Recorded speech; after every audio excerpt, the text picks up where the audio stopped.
people on IPPs. Because let me tell you now, there's some people that need it, mate. Yeah, your little kids that have robbed phones and done time. Your Wes Browns, your Danny Gees, not really killed no one, not really done nothing. They all deserve to be out. I'm not denying that at all. But you've got about 500 prisoners on that IPP that are seriously dangerous towards women and children. And I mean serious, multiple offences. Do you understand? So you gotta put it into context what you're screaming about. Yeah, you might get your son out, but you want him out. That's damaged them 3 kids down there. Nah, no way. So as I say, in some cases, damn right. But in others, no.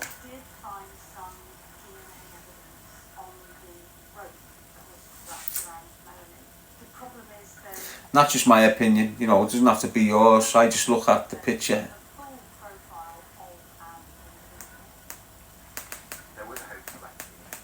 And to be honest with you, at the same time, you know, these kids that are on IPPs, it's their own fault they're still in custody. Whether you like hearing that or not. Do you know what I mean? It's hard to hear, isn't it? You know, if I went into jail with an IPP sentence, I would get my head down, achieve everything I can and hope for the best. From the get-go. You know what an IPC sentence is, you're stupid, you know what goes on here, mate. You get your head down, you do your jail, you don't do nothing wrong in this system, you don't break a rule, you don't anything like that, you avoid it like the plague. I'd witness people getting IPP sentences and doing assaults on the landing in front of Scouse.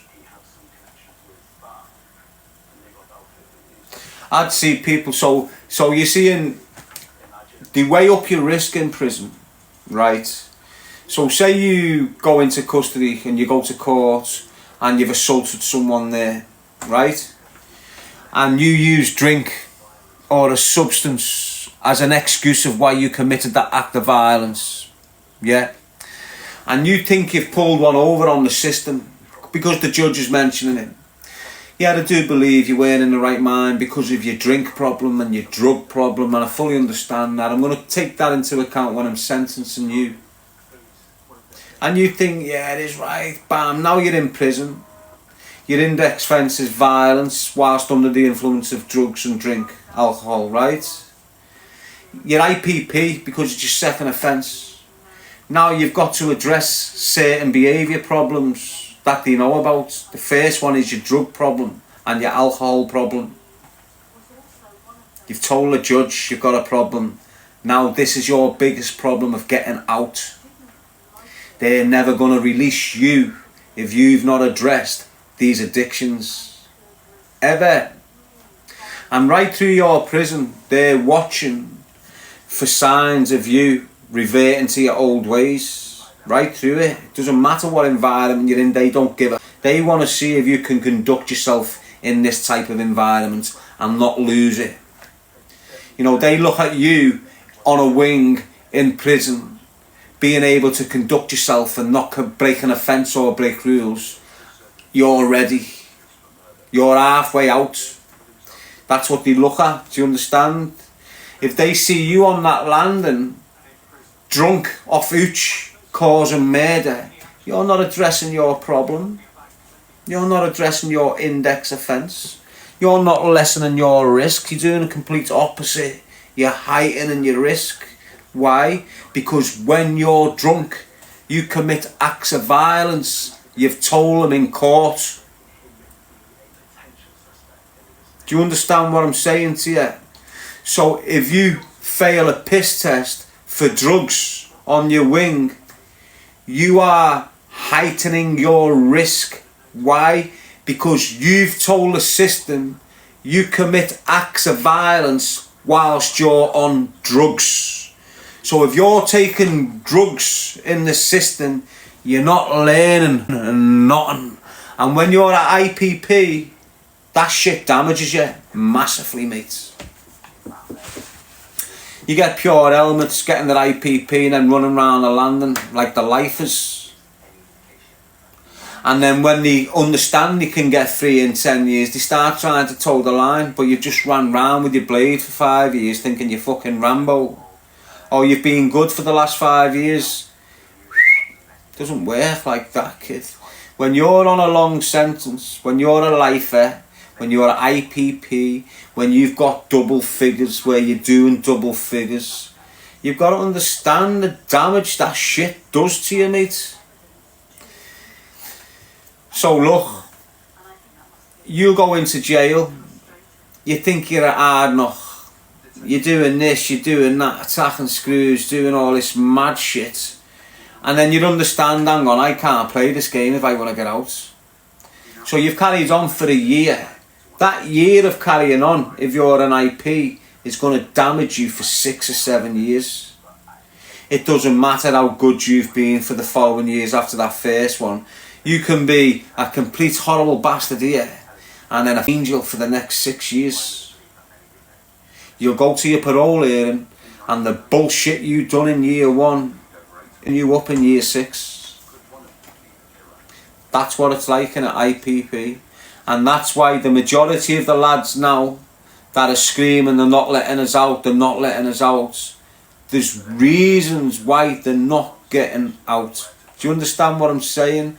There's reasons why they're not getting chances to get out as well. It's all about the risk. It's all about the behaviour. It's all about how they conduct themselves in that environment. And that's just the bottom line. Whether you want to believe that, whether you want to accept that, that's how it is. If you've got a son that's 4 or 5 years over tariff and he's completed every sentence plan course that he's done, what you'll find out is earlier on, look, a lot of yous don't even know that your siblings or your relatives that are on IPP sentences, you don't even know that they're on drugs, do you? You don't even know that they're failing piss tests on a regular basis and shit, do you?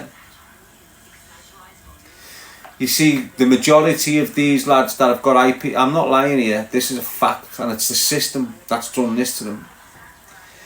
I'm telling you now, 85% of every kid in prison on an IPP sentence is dealing with a substance misuse problem that developed on the back of the sentence. Most of the kids on spice in the system are on drugs. And that's making it even worse for them to get freedom. And that's no bullshit, lads, just the way it is. They're not going to tell you.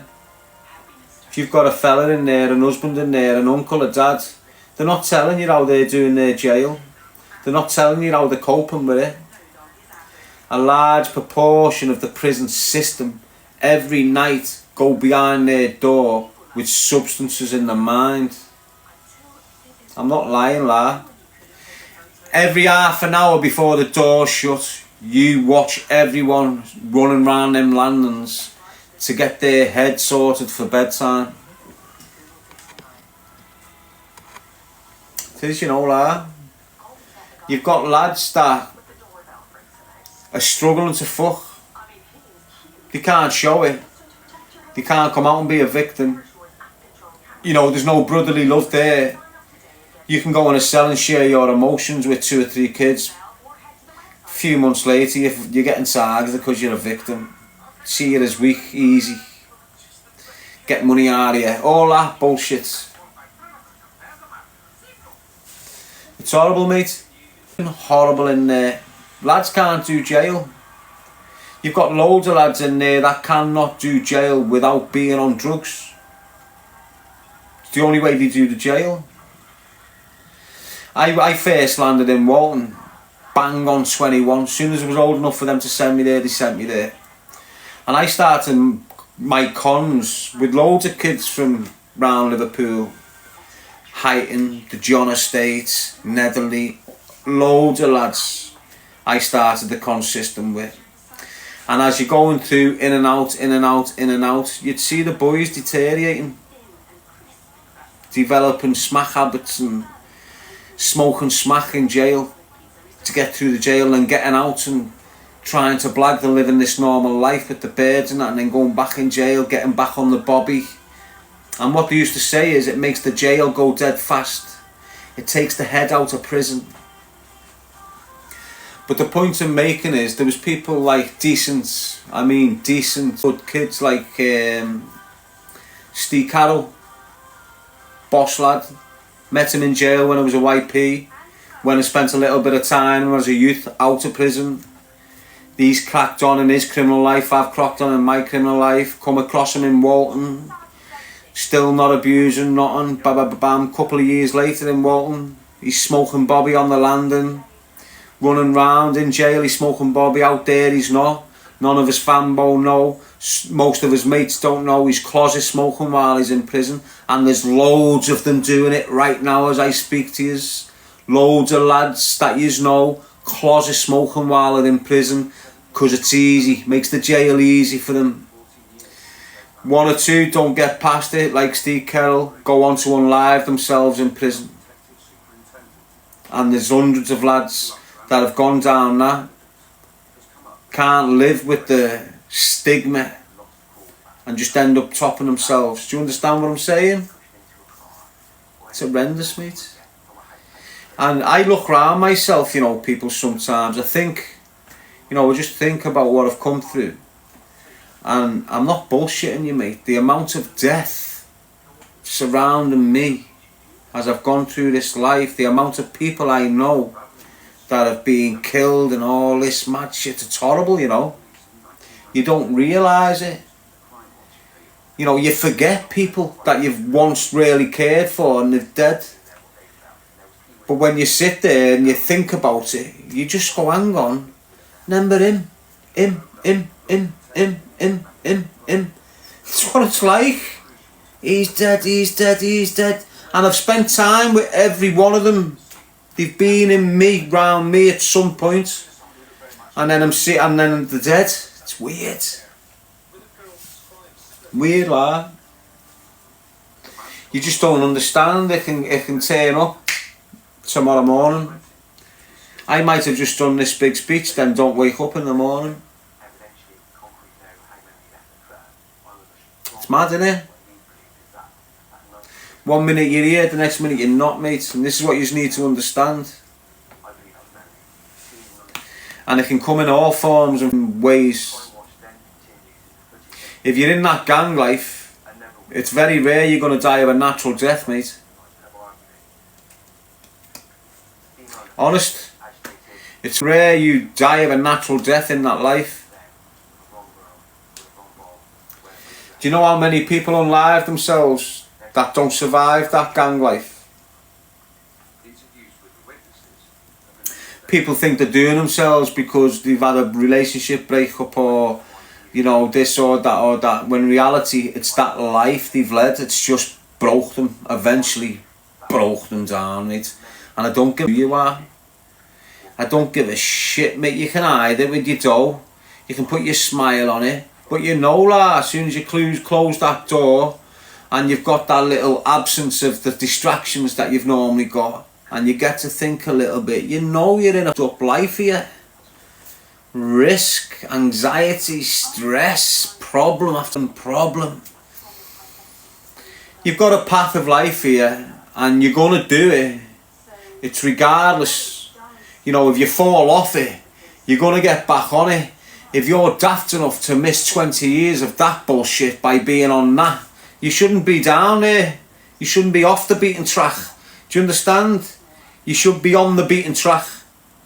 And it doesn't matter how long you end up off the beaten track, you're going to eventually get back on the beaten track. And you're going to think to yourself,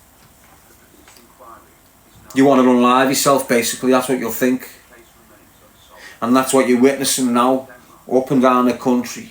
Men that have gone through that festival lifestyle, gone through that gang lifestyle, that party lifestyle, that group bullshits, getting to 38, 40, realising that they have got absolutely all to the name, nothing.